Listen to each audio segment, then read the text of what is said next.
We're going to move on to our last and final panel for convention this year. It should be an interesting one. As we all know, the media can be a very useful tool in crafting and shaping narrative, and this panel will explore how Native Hawaiians in particular, the Lahui, can have a role in shaping that narrative. Please help me welcome to the stage our panelists who are representatives from each of our major television stations, Jason Hagiwara, Kristina Lockwood, and Katie Pickman. And this panel will be moderated by Kūhiō Lewis, our CEO, the hazel-eyed wonder. Mahalo.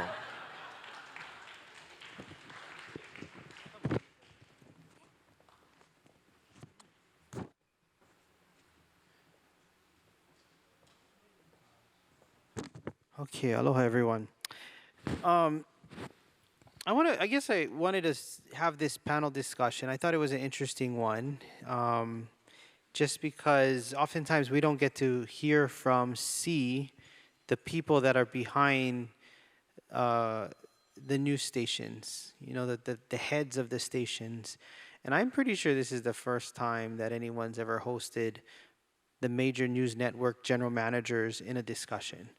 And so I thought it'd be cool to get to know them a little better, to ask them questions about how they're incorporating our culture in the work in kuleana that they have as producers, as people that tell our stories.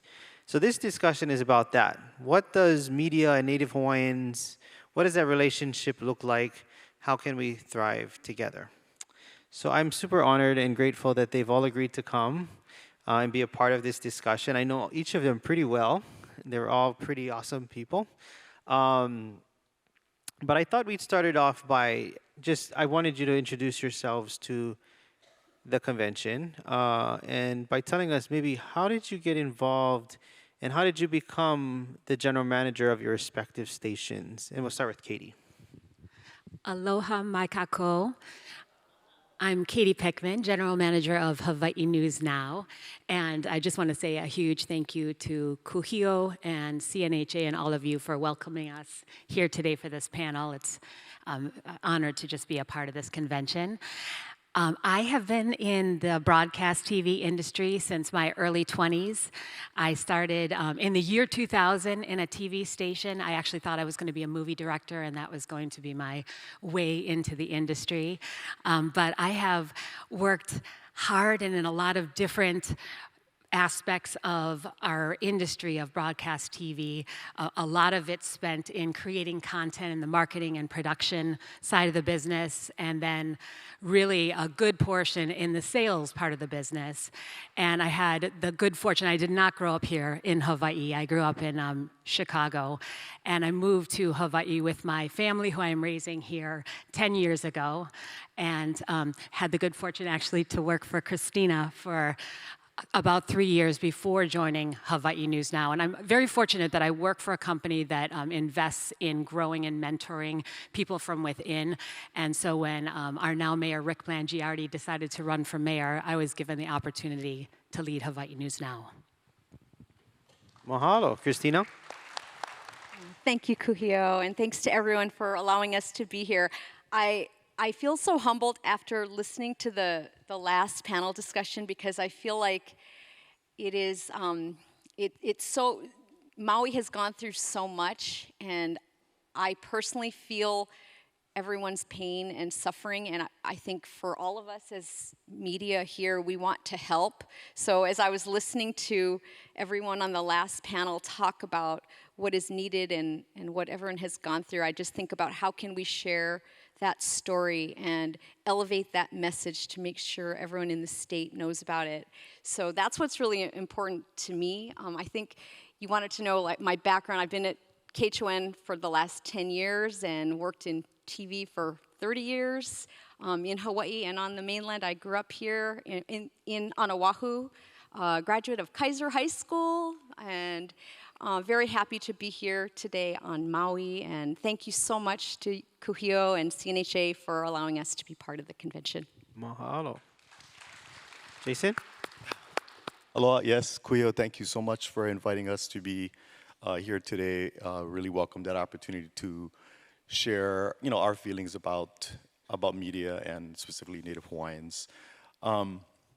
I like to joke that have been in media since I was 13 years old when I started delivering the Honolulu Star Advertiser in my Waiau community in Pearl City, Hawaii. I was a photojournalist actually for the Army Reserve. That's how I paid for school. Worked at KITV and rose up through sales management. Up until joining KITV, I was the head of sales for K5, where I helped generate content and develop sales sponsorships for that station. And in 2019, I've been with KITV. I've always believed in developing win-win partnerships with both content providers and with the community in order to build meaningful, relevant, authentic content for Hawaii. And I guess my reputation has been sort of built upon that. And just very excited, and I totally love my job, and I'm happy to serve our state and our people and our community. So, thank you. Thank you. Okay, I wanted to ask, I think we all have kuleana in life, responsibility. So I wanted to ask, what do you feel your kuleana is personally and professionally to Hawaii? I think it's important for us to understand, what sense of kuleana you feel to this place. So let's start with Jason. Okay. Thank you, Kūhiō. Born and raised in Hawaii, my family is here. I think it's my personal and professional kuleana kind of combined into sort of one, whether it's, the core issues of making sure we take care of the land, our aina, our water, issues, and how we help that in broadcasting is to inform when there are problems or there are challenges or systems that are broken, and we inform people, not necessarily with the intent to cause uprising, but to inform so that others can take action. Our job is to advocate and to educate. And in some cases, when in terms of rallying the community, it's designed to encourage help. But I wouldn't say our job is necessarily to poke at the political aspects of things, if that makes sense. And at the end of the day, for us, so on the news side, it's important for us, again, to inform and educate. It's important also for us to give the proper lens to the storytellers that tell the stories on television. So it's important to have people who have a meaningful understanding of this sense of place, where we all are, where we work and live, and understand the value sort of behind that. So it's important to have local people who understand, of course, Native Hawaiian values and culture, and tell the stories through that lens. I would say some of my folks like Le Kaholukula, Lia Kamana, A'ali Dukolo, who is actually a Maui boy, who authentically tell the stories through the lenses and the perspectives of local people. And that's always been my kuleana. Also to, in hiring our news management team, because the three of us here from a day-to-day basis are not engaged with the news gathering process on a daily basis. Our job is to create the systems and to create teams that do that, right? So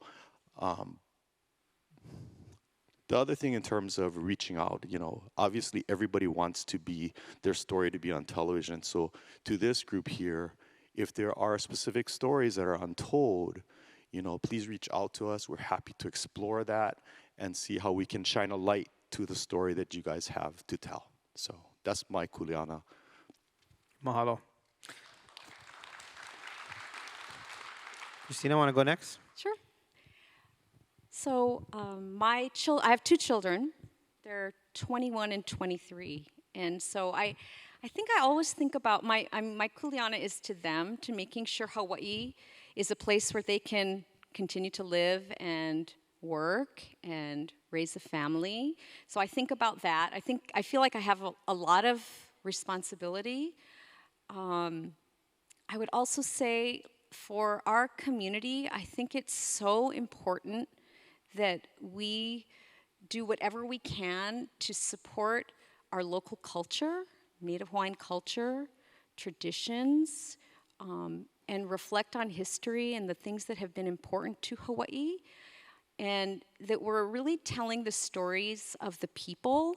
And Jason, you said that you're not so involved in necessarily the day-to-day newsroom operations, but I would say that I think it's a little different. Every station runs it a little bit different, and every person is a little different in their own role. But I do a lot in our newsroom, and I feel like even just as we look at the story of what happened on Maui, I felt like I was part of that story in so many ways. Just I felt like I was with them every step of the way, and it's a big commitment on behalf of our people to be on the front line, whatever that is, whether it's a hurricane, a major event like what happened here on Maui, anything like that. And there is a responsibility that we, from a newsroom perspective, are telling the story authentically, and using really the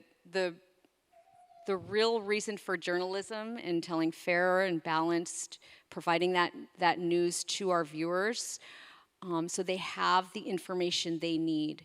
And so I take that to heart, and I've tried really hard to learn more about how we can be a better news organization to serve the community.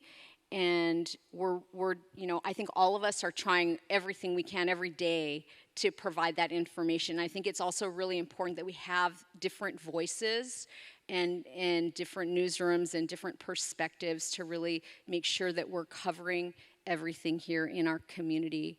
So as far as just in terms of our employees, I would also just say that we really try to attract staff that understands the culture and the people and have a history here in Hawaii, and that they are also looking for opportunities to elevate our community. And so we're always looking to add new people, and I think that's continues to be a focus for our station.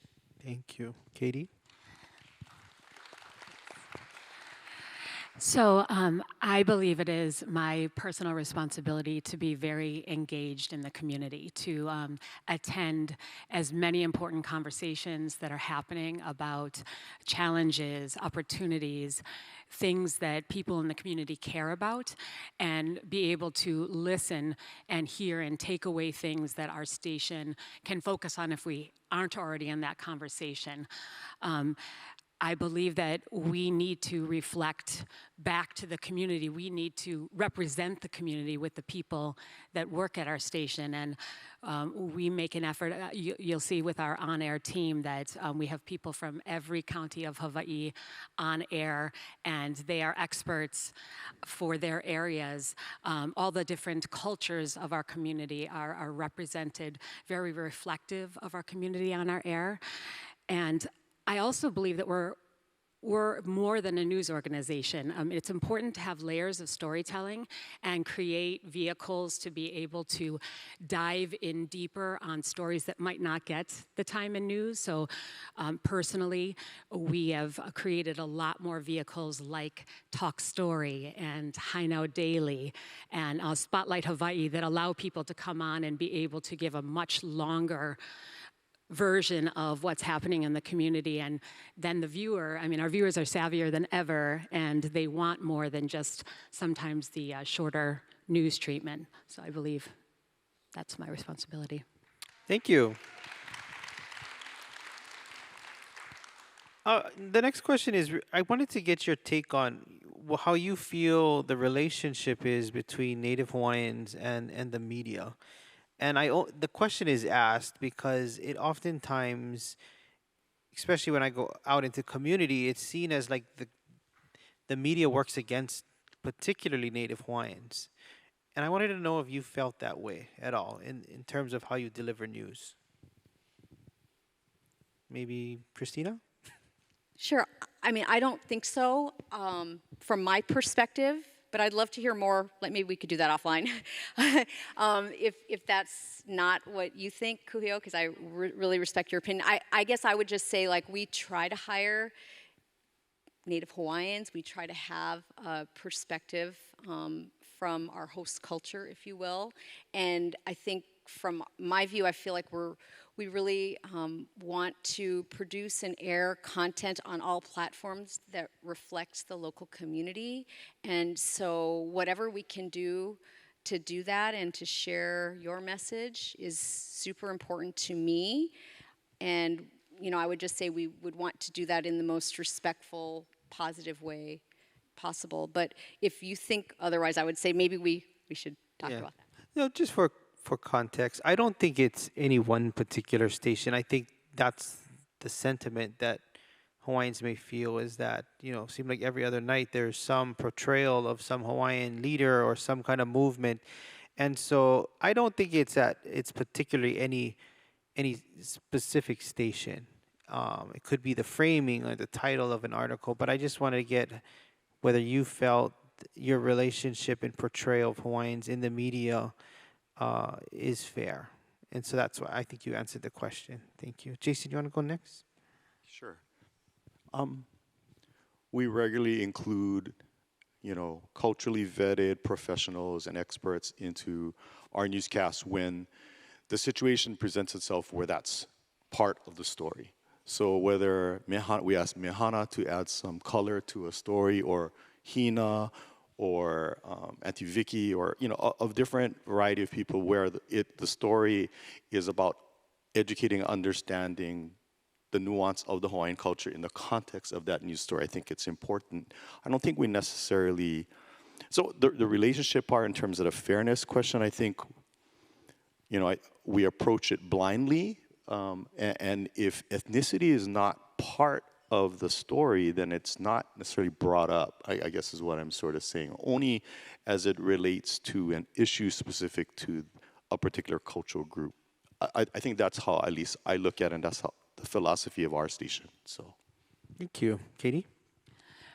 There is always room for improvement, and I think right now, with the tragedy happening in Maui and Lahaina specifically, we have had an opportunity to tell a lot of stories about our Native Hawaiian leaders and the opportunities and challenges. And one of the ways that we're trying to portray leadership in Native Hawaiians in just a thorough, fair, and balanced way is by having multiple storytellers. So you have someone like Chelsea Davis, who is here living on Maui and really engaged with the community and able to see, by just spending time with people, a different lens or how they are championing this situation and opportunity. And then you have someone like Allison Blair, who's on Oahu and, you know, digging into different details. So the more that we can take a story and tell it through multiple lenses, I think is an opportunity to do better in that arena. Awesome. So, you know, I think CNHA has partnered with each of your stations on different things. So, Katie, we partnered up with Pop Up Makeke. You helped bring that show to life. That was, you know, helping hundreds of businesses, millions of dollars into the pockets of these small businesses.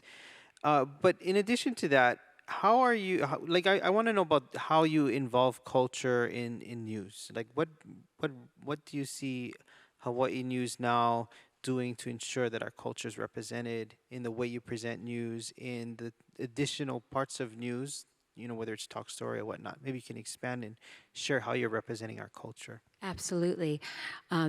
This is definitely a focus of ours, and have been so grateful for opportunities to partner with people who have incredible ideas in the community, like CNHA in 2020, when we saw that absolute need for vendors to be able to put their products out to the world. But, you know, we, as a news organization, are often invited to be part of storytelling that's very important to our islands here. For example, with the recent voyage of Hokulea, Mahealani Richardson was invited to go along with the crew and tell a series of stories of what this voyage is all about and the reason why we're sailing the Pacific Rim right now.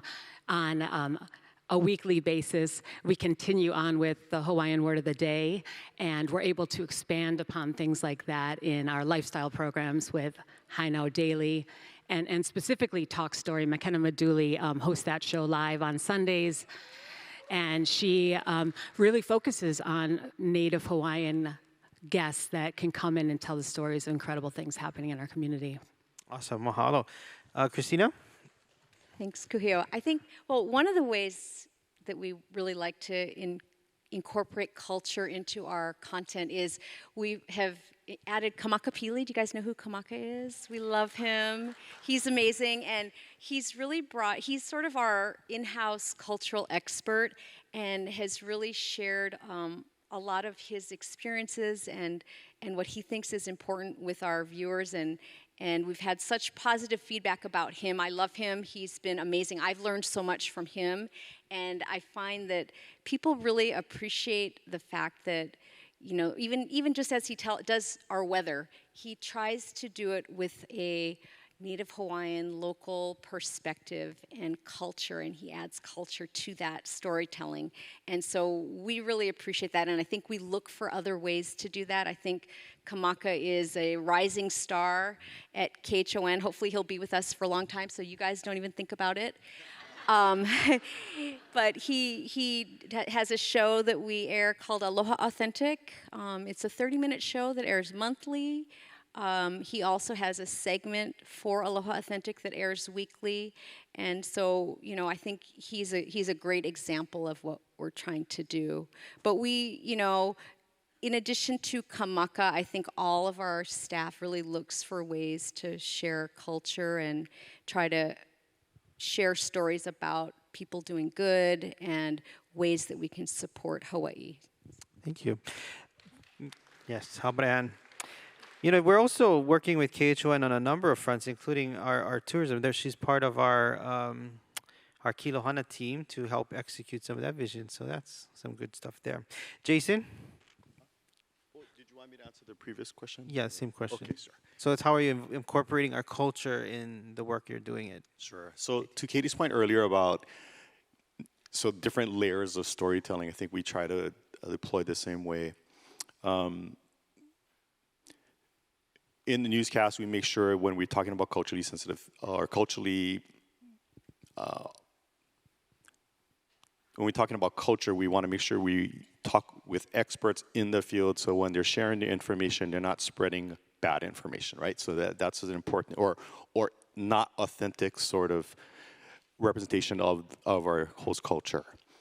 But on other layers of stuff, I would say internally, what's more important broadly is to make sure there's cultural education that occurs. You guys all may know Davey D, who is KITV's current morning weather guy and future host of our news show, along with Mele Apana and Lena Girl, and a new show that's going to debut on January 8th called Island Life Live. It's at air at 4 p.m., integrating both news and sort of lifestyle information, particularly cultural information. But again, what I was saying about Davey was when there's new folks that come to Hawaii, maybe from the mainland, he kind of takes them through the pronunciation guides of how you pronounce Hawaiian words correctly. So I really appreciate that from him, because for us, it's all about credibility. If we're going to tell you a story about what happened in Maui, we cannot mispronounce the town that we're talking about. So I think it's important. So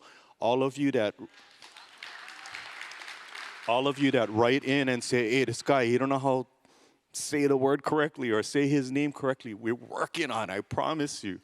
But it's a greater point I'd like to make to that is we need more local-born and particularly Native Hawaiian storytellers trained in journalism to give that perspective but still tell the story through the lens of Native Hawaiians is super important, and representative of all cultures here in Hawaii, important. I would say the students that are coming out of school are probably more interested in building a YouTube channel or some Instagram something, which I don't understand. But I think it's important to encourage others that have storytelling ability, that are from Hawaii, that are from towns throughout our state, consider a career in journalism, which is why we started the Robert K. Kaula Fellowship, to integrate a college student back into our newsroom so they get the experience and get the exposure, hopefully, to join our industry. So, Mahalo. Okay, audience, I'm gonna take some questions from the audience, but I'm gonna ask a couple more, and then whatever time we have, we might have some time for one or two questions. So just be thinking about what you want to ask. Okay, the next question. This might be a quick one, but I wanted to know, like, if there was one program on your station that you're most proud of, which one is it and why? Katie, want to start? Oh, man, that's hard. You know, I am so proud of the work, and there's that ability to do so much work. We have 130 team members, colleagues at Hawaii News Now, and half of them are part of our news department, and we're airing over 60 hours of local news across 3 stations a week. And so the pride in the work that's going on in our news programs is unbelievable, and it's the most that we create all week long. And then I would say, yeah, our 2 lifestyle shows, Hi Now Daily and Talk Story. I'm so proud to be able to share all of the stories of our community, of our small local businesses, and really be able to take things like events we're proud to be a part of, like the Merry Monarch Festival, and just create all this content around there to do additional storytelling and things that uplift what's actually happening on that stage. So I'm proud of everything. Sorry about that. Thank you. Kristina? Thanks, Kūhiō. I think, you know, Katie's right.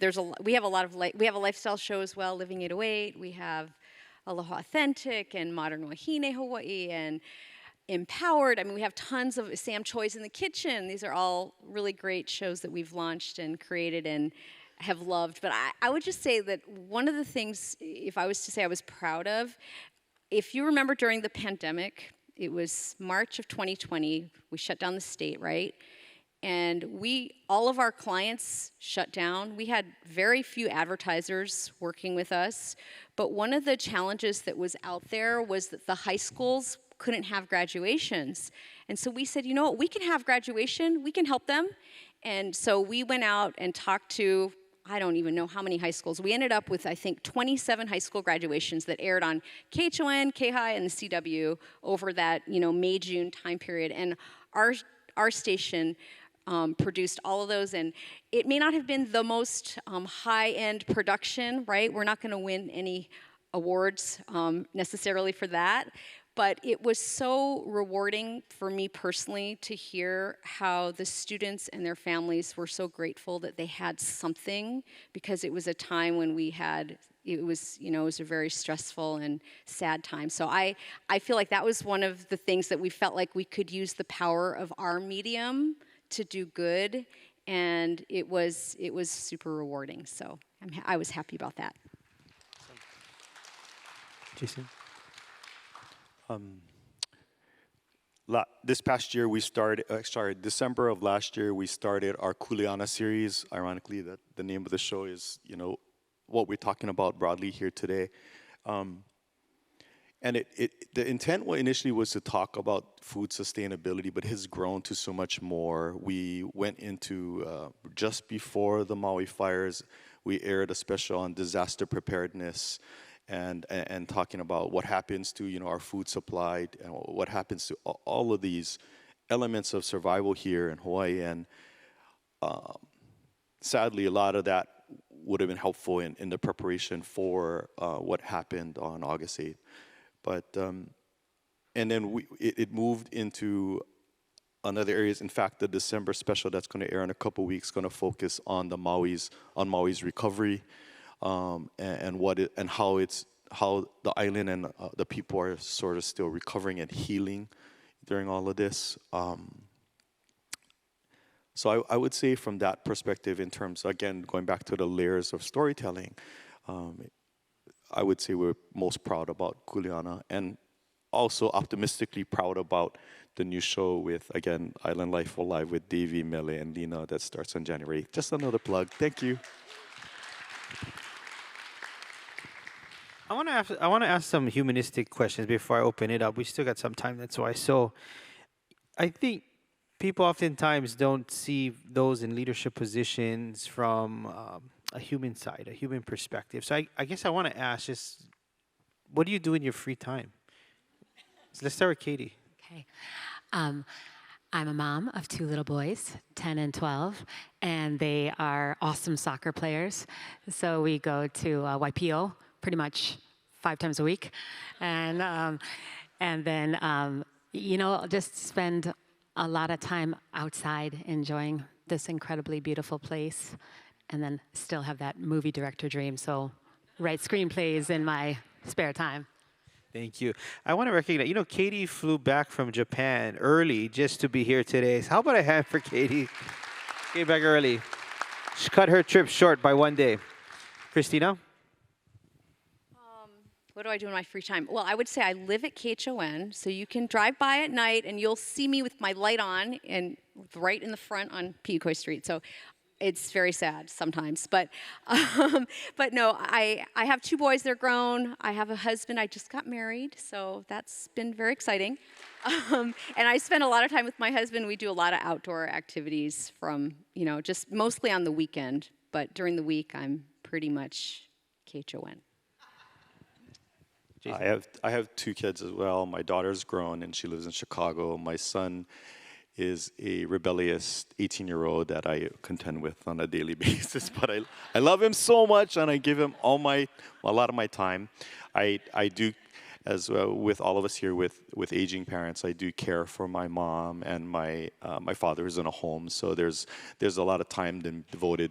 So we all live in compartmentalized, sort of ways so we can handle the stress of life, and we try not to reveal what is going on the personal side, so we kind of fight through on the day side. So there's a lot. The assumption of the question was that there was free time, but if there is one, it involves some kind of gin and tonic at some point on the weekends.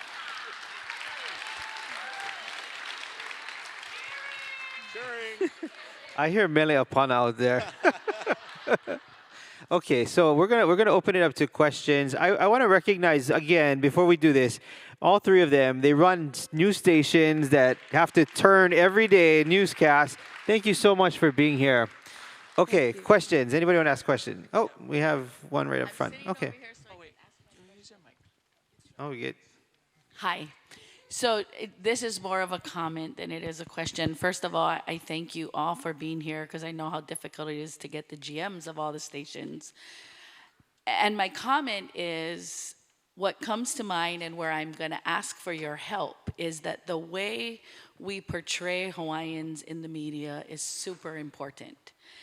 And 2 headlines that come to mind that have stuck with me when I saw them are 2 Hawaiian men accused of hate crime, Native Hawaiian nonprofit leader accused of X.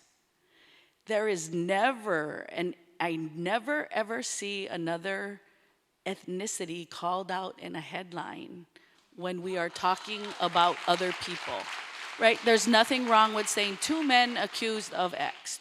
So I appreciate all the work that each of you are doing to have Native Hawaiian hires, to be grounded in culture, to tell stories, but you have an opportunity to help us by reframing the way our community sees Hawaiians.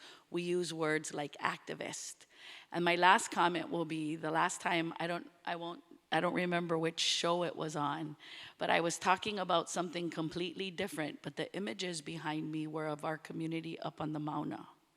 Again, media has an opportunity to portray us in a certain light, and oftentimes that light is from a lens of activism and angry and unable to get together.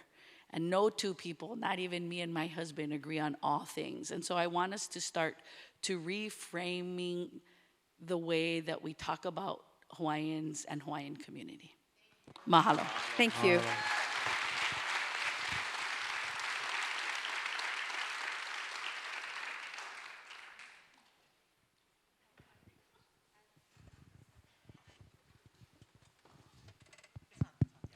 Thanks, sorry.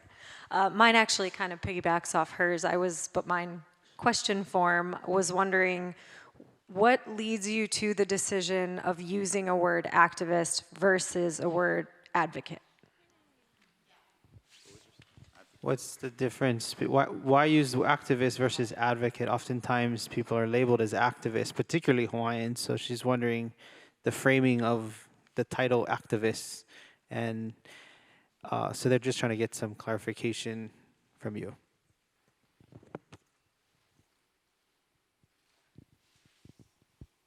I'm hesitating answering. I just feel like I'm not sure. I'll be honest with you. I would also say, how are they referring to themselves? I don't know if that has any I don't know. So that's a hard one. That's good. guys I have a mean, at better- least we having a conversation, right? I mean, it's important to have a conversation. So there's. I really Contact. appreciate this. This is good. I think too, from a journalism perspective, it's something we talk about all the time. And how do we make sure that we're being responsible in sharing stories? Because now it's not just on the news at 6, it's on the news at 6 and on the website forever. And if someone, whether they're Native Hawaiian or your child, right, commits some sort of a crime or is allegedly, allegedly committed a crime, but they're not guilty, do you really need to name them? Do you really need to do all of that? And those are things I think in the past that we would just put their name out there and say this person is charged with this crime. And then, whether or not you follow that story will follow that person for the rest of their lives. Whereas I think now there's a lot more sensitivity about that, and we won't necessarily name the person. We won't necessarily divulge all of those details because we know what the long-term repercussions are for that. So I don't know if that adds any context to it, but I would say that what you all are saying, it's definitely worthy of me reminding our newsroom about, and we'll try to be much more sensitive going forward. Thank you. Any question? Let's take another question. Hi. I see a couple hands up. Where's our? Okay, hi. Oh, stand up. Hi. Okay, sorry. Okay, so this is a little embarrassing because I don't olelo, but I've been traveling a lot this year. Been to like a lot of European countries, including New Zealand. And one of the resonating things that they have is news in their olelo, their language. So New Zealand has news in their language. And then in Europe, they were talking about how because of the, they keep complaining about the government, right? So then they take away the language. So like the Czech Republic, their language got taken out of the news so that the kids weren't really speaking in that language any longer. And it really impressed upon me about, are you guys thinking about potentially doing, olelo Hawaii news for our keiki to be, because it is a state language, and how do we really olelo, and it is important for it to be in media so that our keiki, and even, embarrassingly, I don't olelo, I know some little bit words, yeah, but I really want to see the keiki in the future to really olelo, and that is really important in media. Thank you. Thank you. So you guys got the question. Yeah, I would just say, like for me, and I don't want to monopolize this, but for us, we would love to. I've asked Kamaka, I want him to do a newscast in Olelo, but he's even scared that his language isn't good enough for you all. So I think that there's that as well. So we do, to Jason's point earlier, we need more Native Hawaiians, people who speak Olelo Hawaii, who can be on air and who have the knowledge and experience in journalism to also, be in that role. So it's how do we do that? And if anyone has suggestions for us, we would love to hear, because what we don't want to do is put someone in a situation where they're not doing it the right way, and that would be bad too. This is a conversation that I've had with Hina a couple different ways. It is a resource issue, but it's something that we also have to flush out to make sure that the translations are correct, are still within the journalistic principles, because if it's going to be framed within a news sense, we want to make sure also it's this. You could basically translate the news from our newscast and put it in Hawaiian. That's a simple way to kind of work that through. But it is a resource in terms of the Olelo aspect of things. But we've talked about it, and stay tuned. So. Yeah, and I just would add, this is an incredibly important conversation and opportunity. We have programming where more naturally it made sense to have Olelo Hawaii as a component of, like, the Merry Monarch Festival, and being able to make sure that our native language is woven in, and an opportunity for people to view while listening to Native Hawaiian language. But we're looking for ways to incorporate more into programs like Talk Story, like Hi Now Daily, doing a series where maybe it's not the whole show, but it's a segment that's completely in Olelo Hawaii. And then we're fortunate to have so many different streams, KGMB, KHNL, K5, Telemundo Hawaii, that there's an opportunity for partners who do have confidence and command of the language to create programming that we can help with, but make completely in Olelo Hawaii. Awesome. So I think there's opportunity here, and to your question, I think they're all very open to adding some Olelo to newscast. We can follow up with them too. Question, I'll go get question over here. If you guys have mic, where's our team? Oh, right there. Okay, get one right there. Go ahead. I just want to say thank you for the news people that always trying to come out, give us all the news. We really appreciate it. And this may be a little bit selfish. I'm from Lahaina. And my daughter lost a home. I was fortunate I'm in the subdivision above, so we just had roof damage. But right now, I don't feel safe in Lahaina. When the fire happened, there was 2 roads to get out of Lahaina. And right now, today, we only have 1. And so I don't feel safe at all, and I don't know what they're doing about it. I really wish you guys would kind of look into it and tell the story or find out. This is not the first fire. We had a fire in 2018, and there were things that they were supposed to do, every county all the way. I mean, if you guys can find out what is it that was supposed to, what were they supposed to have done to prevent so that this doesn't happen again? I'd like to hear that story, because I really don't want to see it happen again, because they should have took action then, and I don't think they did.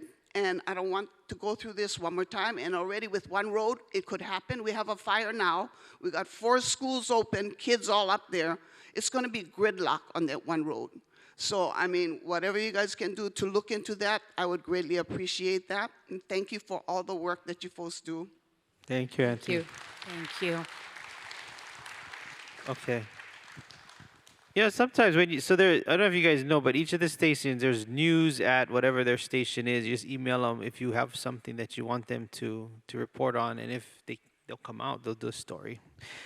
There's some questions here. Oh, there's one back there. Okay, we'll take 2 more questions. Hi. Sorry. I do have a question, and it is piggybacking on Auntie that was talking about various countries she visited in regards to bringing children to maybe kind of learn of different things. But my question is, would your corporations be interested in implementing that type of resource in order to open to keikis anywhere between from 9, 10, 11, 12, kind of bring your kid to work day to kind of give them the exposure to see if that is something that they would want to be a part of, as well as try to implement the Olelo Hawaii to start young, yeah? Every time a child has some sort of experience, it impacts their lives, but it's more impactful when they're young instead of when they're older and graduate high school. So if the corporations that you guys represent would be interested, I'm sure there would be resources such as CNHA that could assist. Or Hawaii Community Foundation. But the concern is if you guys are serious to implement some type of cultural fusion, yeah, to bring the children and allow them to see different aspects of how media affects our community, our culture, that can spark the fire that they may need in order to look forward to the future. But that is my question. If you three, since you guys are in that position, to implement that to those that can influence, would your corporations be interested in doing that for our keiki for the future? Yeah, that's beautiful. Mahalo for that. We would absolutely, I can confidently say all of us want to be a part of that. And if you think about it, everybody's a content creator now. You can create on every single stream. And so being able to expose these young students to journalism and storytelling and how to do that. And hopefully they might even want to join us, and then we'll have these future people who might be presenting news in Olelo, Hawaii in the future. So absolutely, thank you for that idea. Mahalo, Auntie. One more question. Hi. Hi, my name is Lori Betzel Nielsen, and I'm a West Maui resident. I've lived there since 2008. We've been heavily involved in the community, but also in business here. And I have been on the ground since this all happened. I flew home the day before the fires, and when the fires happened, 2 families rushed straight to my home. One of them spared with their life. And so for 2 weeks, our home was a hospital. And so just having lived in it and also working with the media a lot, I worked with Grace when, I think it was KITV, when we were opening up the schools. I was working with the Department of Education a lot and kind of like a liaison. And so anyway, that was neat to see like the partnership that we had. Is it unrealistic to think that you could have 2 to 4 connections on West Maui that could be giving you guys the stories that the people are wanting to hear? So for example, right now there's a big divide on the right of entry permits that are supposed to be getting filled out. We've got a lot of opposition. It would be neat, rather than our public service announcements, it would be neat that the media could get behind that on actually spreading those messages, and then maybe interviewing the objective side and the side that is for it. I would like to see those types of stories happen, but I also would love to know if you guys are open to having like a liaison, someone like me and maybe Zane Kekoa Schweitzer and maybe Paele. We could all get together and brief you guys on what we think the community of West Maui is wanting to hear. We can talk to Kaipo and Keomoku. I just think that would be really neat and help us move the needle forward, rather than just talking about what we think are the issues. Because here on West Maui, there's a lot of us that feel like there's issues and we're not getting the voice to be heard, or we're not getting the news credit to share the story in the right way. And so that would be helpful. How can we contact you, each one of you? What is the best way to reach you? Well, I think we're probably all on our websites, but I would just say we would, I can only speak for Kūhiō, and of course we would want to have a connection to people in the community who are having challenges. I think every day there's a different, news story of the day, so it's really dependent on what happens, when if you're involved in something and there's a message that needs to get out, what else is happening that particular day. But I think connecting you with the right people and forming some relationships with our reporters who are, available to come out, either come to Maui or, have conversations with you to share that message, I think we'd be open to that for sure. And I think it would cause trust in you guys, that they're seeing our people in the ground on Maui actually participating in these forward progress conversations. I was just going to say Chelsea Davis is someone who is a phenomenal reporter with Hawaii News Now, and she lives here in Maui. And so I would love to connect you to her. And you can always email me at katie.pickman@hawaiinewsnow.com. Chelsea's cousin is A'ali Dukalo. Just saying. But A'ali is our Maui Bureau chief, so we actually have a permanent resident here that covers the Maui, particularly after the Maui fire. But A'a had A'ali Dukalo. The other thing I was going to say is just in general, if you have a news story that you wanted to share, the best thing to do, honestly, reaching out to the general manager may have some influence for sure, but the best thing to do is to develop a relationship with the assignment manager, editor at each station, honestly. They are the gatekeepers kind of that decide the stacking of each newscast, meaning what gets in and what we're gonna cover. So the best thing to do is, number one, establish a relationship with the assignment editor or assignment manager at each station. The second thing to do is structure a press release that can actually be sent out. The who, what, why, where, when of the issue that you have in front of you, as well as a resource that can speak to this issue and available for a video interview or a Zoom interview or whatever. I think getting yourself prepped up in that way is probably enhances your opportunity to make that stack for that day's newscast. So, okay. How many press releases do you guys receive a day? Just curious. Never counted, but the number 10,000 still is in my email box, so I will say that much. Yeah, it's hundreds per day. Hundreds of press releases a day? Wow.